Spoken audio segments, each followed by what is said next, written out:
이제 무릎이 영양소 부족으로 무릎이 많이 망가진다는 걸 저도 이제 요즘 책을 보면서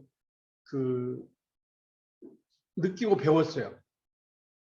무릎이 그냥 많이 운동한다고 되는 게 아니라 무릎은 영양소 부족에 의해서 망가지고 운동은 적당히 해도 괜찮다. 그 외, 예로 들면 대한민국의 샘표 관장이라고 혹시 아세요?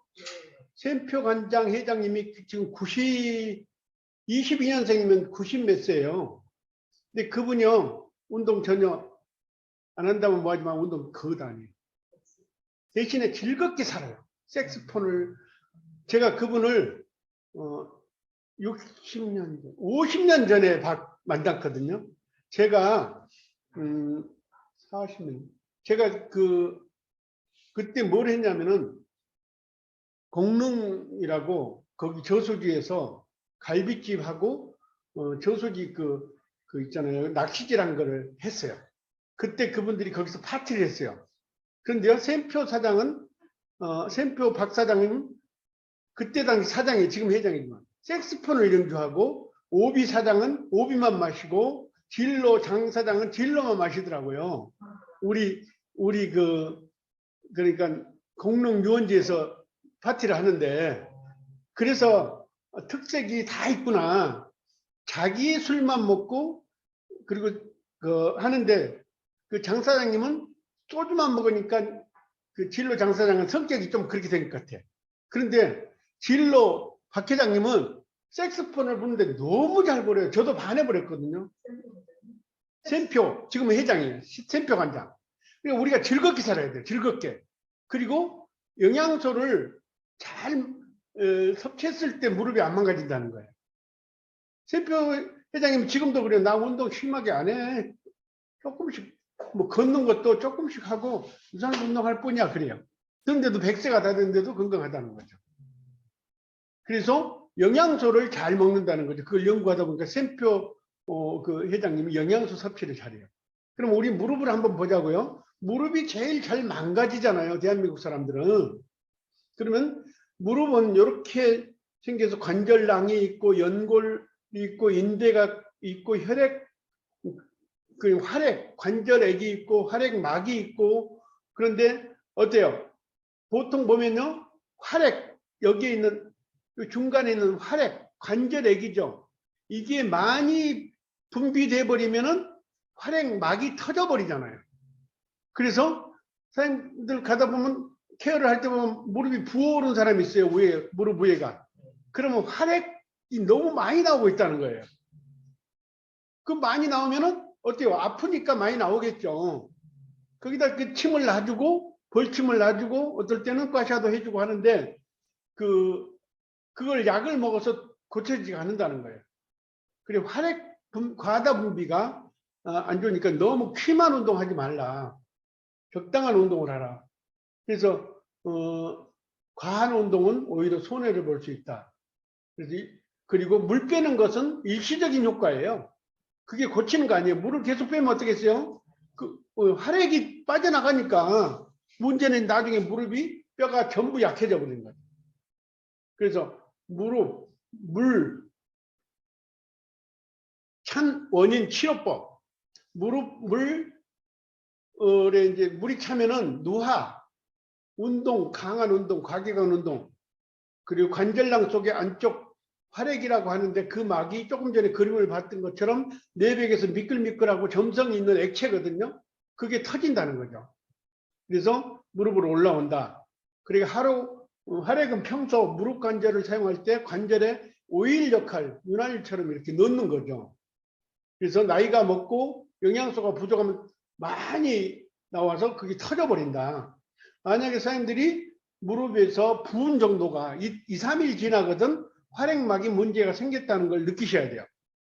그러면 그때 병원으로 갈 게 아니라 활액막이 터졌으니까 운동 조절하고 거기를 꽈샤를 해줘. 꽈샤. 사람들 꽈샤 다 배웠잖아요.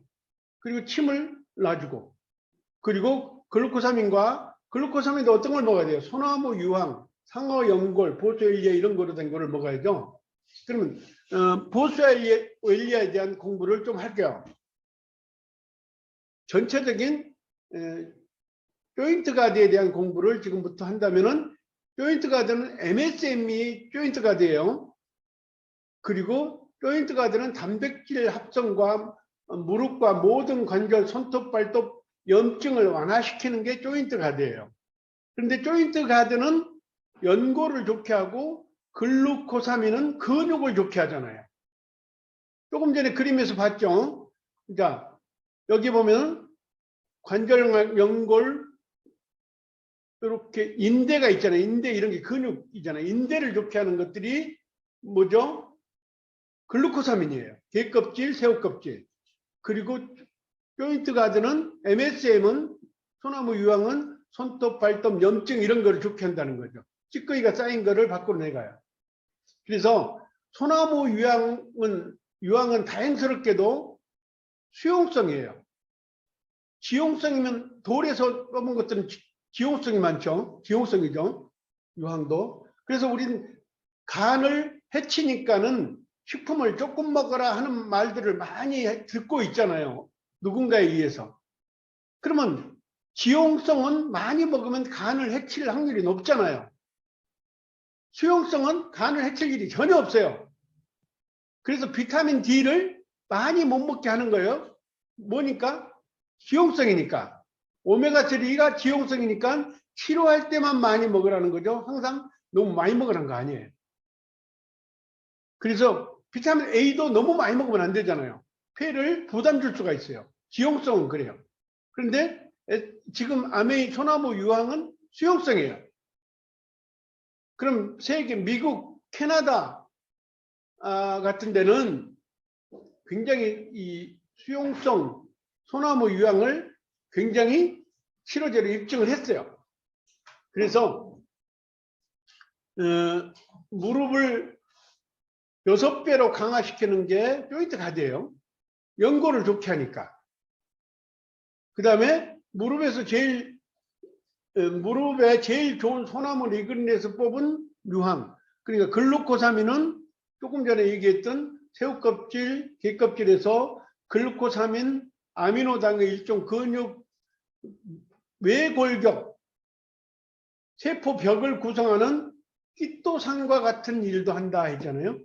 그리고 보소엘리아는 AKBA 성분이라 해서 단백질을 잘게 쪼개는 성분이 AKBA라는 성분이에요. 그래서 의약품 안전처 자료로 이게 나와 있습니다. 보소엘리아가. 그리고 아세로라체린은 항산화 작용을 하고 상호 연골은 그러니까 연골 자체를 좋게 하는 영양분이죠. 그리고 히알루론산은 수분을 공급하는 거잖아요. 수분. 우리 판토브랜드 공부하면서 뭐 배웠어요? 히알루론산이 쌀 1g, 만약에 1g이라면은 물 6리터를 보관할 수 있는 게 히알루론산이라 했어요.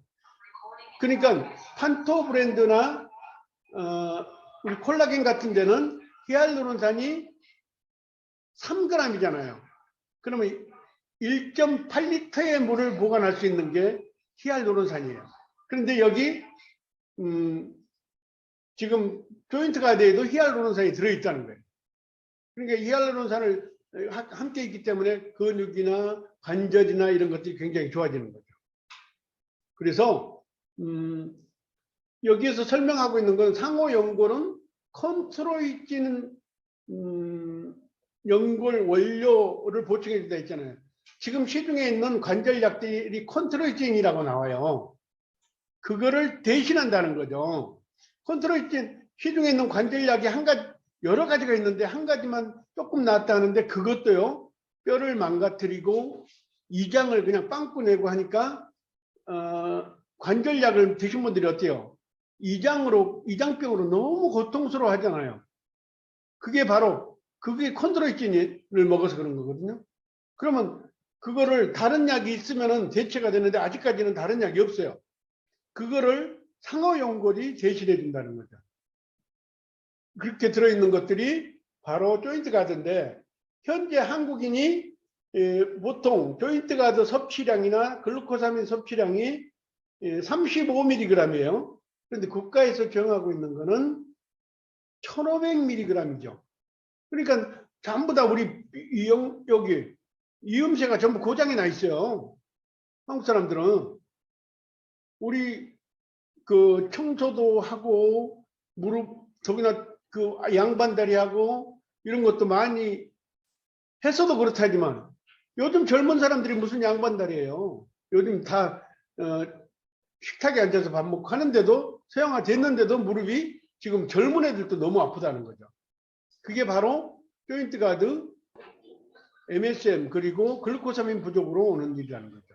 그래서 무릎을 좋게 하려면은 글루코사민이 들어가야 되고 그리고 칼슘이 들어가야 되고 조금 전에 얘기했던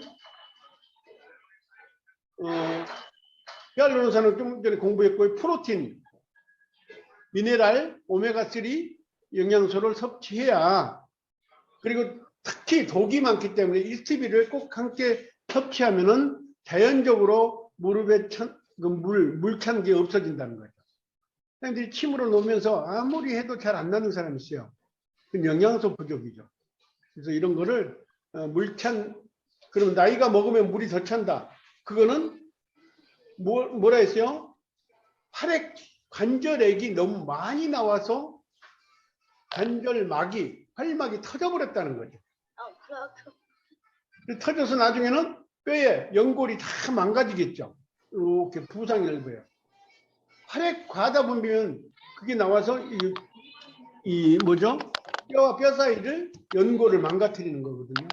그래서 영양소는 항상 무릎 연골이 한국 사람이 너무 영양소 부실화되어 있다. 그래서 프로틴, 칼슘, 조인트 가드, 이스트비, 오메가3는 기본으로 먹어줬을 때 무릎이 좋아진다는 거예요. 그래서 무릎 좋게 할 때는 항상 내가 식탁에서 잘 먹고 있나 아닌나를 생각해 보시고요. 만약 잘못 먹고 있다 그러면은 사장님들이 체크하셔서 밥상에서 물론 잘 먹으려고 노력하지만 채워지지 않으니까 조인트 가드가 첫 번째 칼륨, 프로틴, 이스트비, 오메가3 5가지 정도가 꼭 필요하다는 거죠. 다음에는 갑상선에 대한 공부를 하겠습니다. 갑상선은 우리 갑상선 하면요. 한국 사람이 세계에서 1위로 제일 많다는 건 너무 잘 알죠. 그러면 갑상선은 뇌하수체 호르몬을 조절하고 뇌하수체 호르몬을 조절해요. 그런데 우리나라 사람은 갑상선 암을 대수롭지 않게 수술해버리면 그걸로 끝나는 걸 아는데요. 우리보다 더 큰 선진국들은요. 그 인구가 많아도요. 갑상선을 굉장히 커질 때까지 수술을 못하게 합니다. 왜 갑상선 암은 30년에서 35년을 견뎌낼 수가 있는 거잖아요. 그래서 나이가 60이면은 그냥 사세요. 젊을 때는 관찰하다가 커지면 수술하는 거예요. 그게 왜일까요? 갑상선은 그 속에 들어있는 좀 그림을 본다면은 자, 이게 갑상선이에요. 이게 갑상선입니다. 나비처럼 생긴 게. 그런데 이 하나, 둘, 셋, 네 개가 들어있는 부갑상선이 들어있는데요. 이게 바로 뼈를 구하는 호르몬이에요. 이게 만약에 없으면은 뼈를 구하지를 못해요. 흡수도 안 돼요. 만약에 갑상선 수술하면서 갑상선을 다 드러냈다고 생각을 해보세요. 그러면 뼈를 구할 수가 없어요. 그러면 인간이 칼슘을 계속 먹어줘야 돼요. 그런데 병원에 갔더니 요도를 줄이세요. 그럼 좋은 걸 좀 줄이라고 그래요. 왜? 너무 가루가 돌아다니다고, 뼈가루가. 그럼 그분은 뼈가 약화돼서 죽을 수밖에 없어요. 72%가 뼈 약화로 죽는 거거든요. 갑상선이 수술을 하면은. 그래서 수술 안 하고 그 전에 좋게 하려고 노력을 해야죠. 그래서 갑상선을 좋게 하려면은 갑상선을 계속 꽈샤를 해주는 게 좋잖아요. 선생님들은 목과샤를 계속 해주면 뭉치는 게 없어질 거 아니에요. 우리들은 1도 화상, 1도를 정도 온도를 올릴 때마다 500개 균이 죽은다고 그랬어요. 그러면은 여기를 따뜻하게 그 부위를 따뜻하게 해주기도 해서 저거를 하고요. 꽈샤를 하고 일반적으로 추울 때 다닐 때는 목도리를 꼭 하세요. 목도리 보고 뭐라 하죠? 이거 보고? 목도리예요? 목도리, 한국말로 목도리죠. 목도리를 꼭 하세요. 따뜻하게 했을 때 갑상선이 굉장히 건강한 거예요. 그래서 미국이나 일본이나 영국들은 수술하는 사람이 많지 않은데 우리는 너무 수술을 많이 한다. 미국에서 제키 케네디가 갑상선 암을 수술 안 해도 되는 걸 어디 가서 했어요. 뉴욕에서 주치의가 해버립시다. 30분이면 되는데. 그런데 그거 하고서 3일 만에 죽었잖아요. 그래서 제키는 자기 죽음 앞에 가족이 아무도 없었어요. 갑상선 수술 하고서 잘못되면 죽는다는 거예요. 그래서 함부로 하지 말고 잘 관찰을 잘해야 된다. 갑상선을 수술하더라도 한쪽은 남기려고 노력을 하라. 한쪽을. 왜? 4개가 있으니까 2개는 살리려고 노력을 해야죠. 그리고 코티졸 호르몬이 잘 안 생기게 하라. 그러니까 갑상선이 나빠지면 내하수체 조절이 안 되니까 성격이 둔화되고 문제점이 많아지잖아요. 갑상선은 항진증과 저하증이 처음에 있잖아요. 항진증은 어때요? 많이 먹어도 살이 찌지도 않고 너는 복 받았다는데 그게 복 받은 게 아니에요. 살도 안 찌고 더위 타고 심박동이 빨라지고 성격이 급하고 안구가 돌출되고 구토증이 생기고 갑상선이 조금 있는 사람들은요 오메가3 들어가면 처음에 못 먹어요. 오바이트 나와서 공황장애까지 오는 게 갑상선 때문이거든요.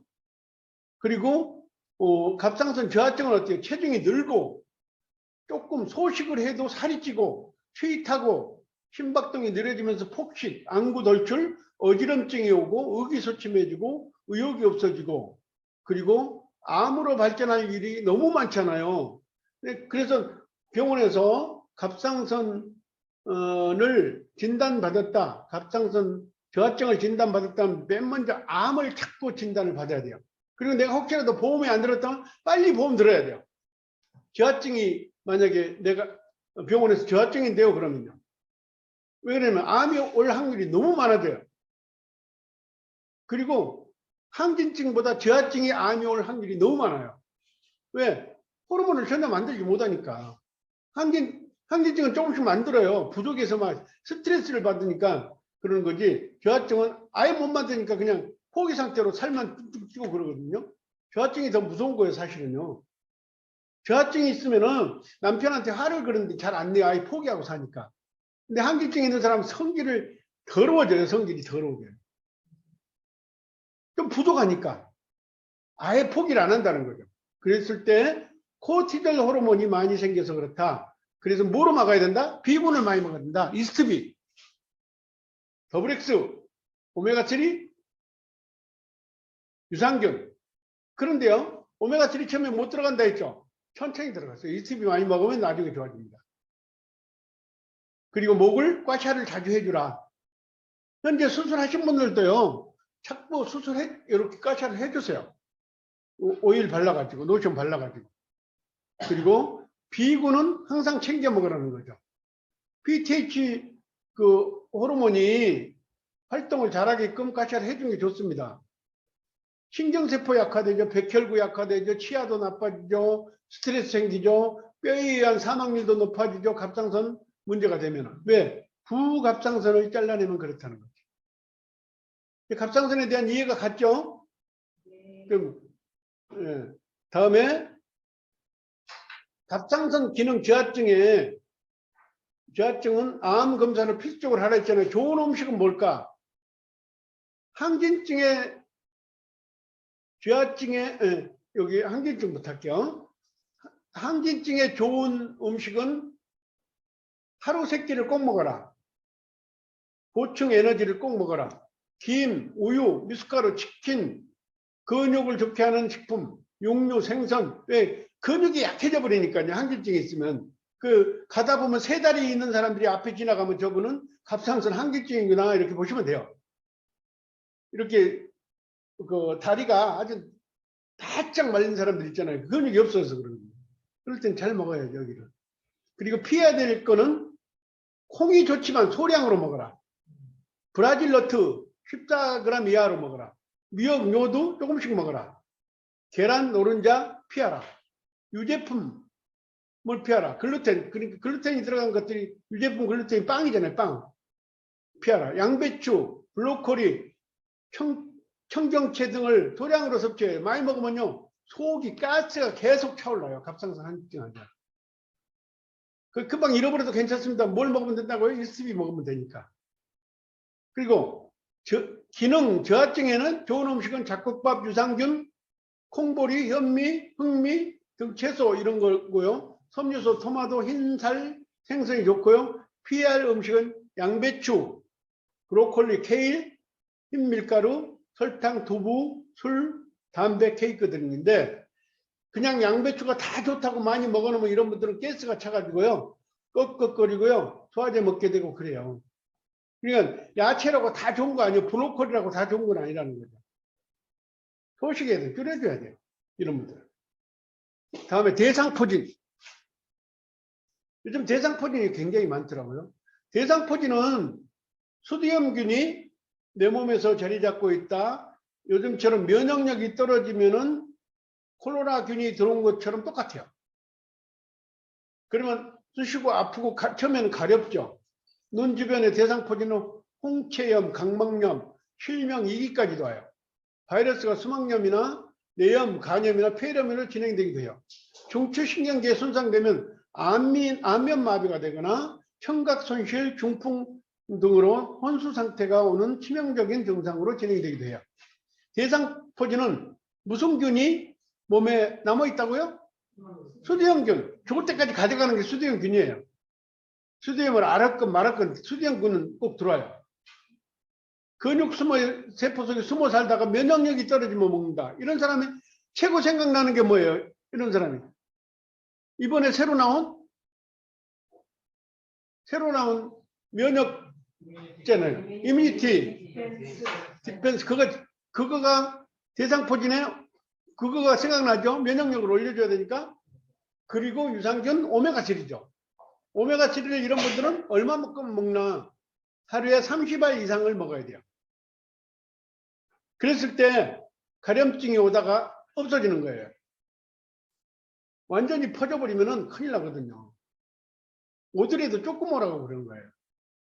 만약에 눈이 내가 까칠까칠하고 뭐가 생기려고 그런다, 이건 의심해 보라는 거예요. 대상포진 아닌가 혹시 걱정해 보라는 거죠. 그리고 면역력을 올려주려고 노력을 하라. 그래서 요즘 새로 나온 이뮤니티 디펜서가요, 이런 대상포진에 너무 좋고 오메가3가 너무 좋아요. 그리고 과샤나 침은 하지 마세요. 이럴 때는 대상포진에 침은 하지 마세요. 더 건드려 놓으면 안 돼요.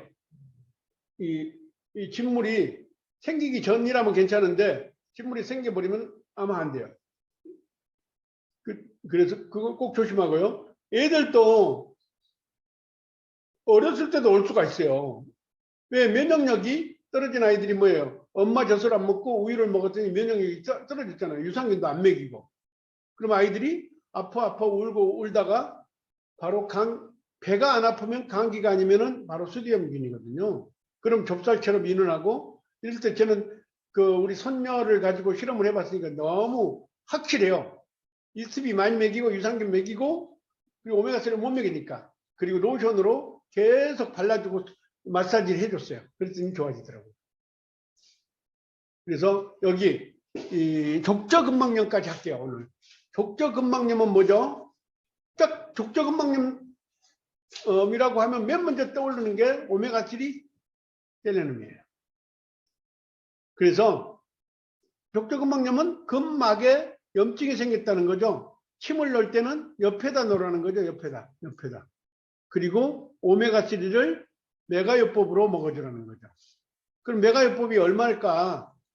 몇 개일까? 이렇게 꼭 물어보신 분이 계세요. 메가요법은 알아서 먹으세요. 그냥 많이 먹으면 좋아요.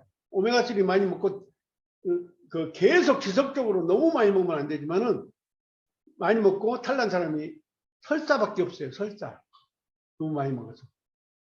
그래서 이렇게 족저근막염이 있을 때는 설사를 감안하고 일주일은 먹어줘야 돼요. 그러면 근막이 바로 막들이 터졌던 것들이 전부 이렇게 봉하는 게 DHA잖아요. DHA.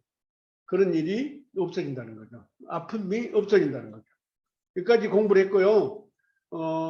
침을 놓으신 분들이나 과샤를 배워보신 분들은 여기 활용을 옆구리를 잘 하시고요. 그리고 오메가3와 그 셀레늄 같은 거를 꼭 드시게 하시면은 족저근막염이 좋아집니다. 그리고 지금부터는 질문에 대한 공부를 함께 할게요. 질문에 대한 답변을 받아보도록 하겠습니다. 지금 바로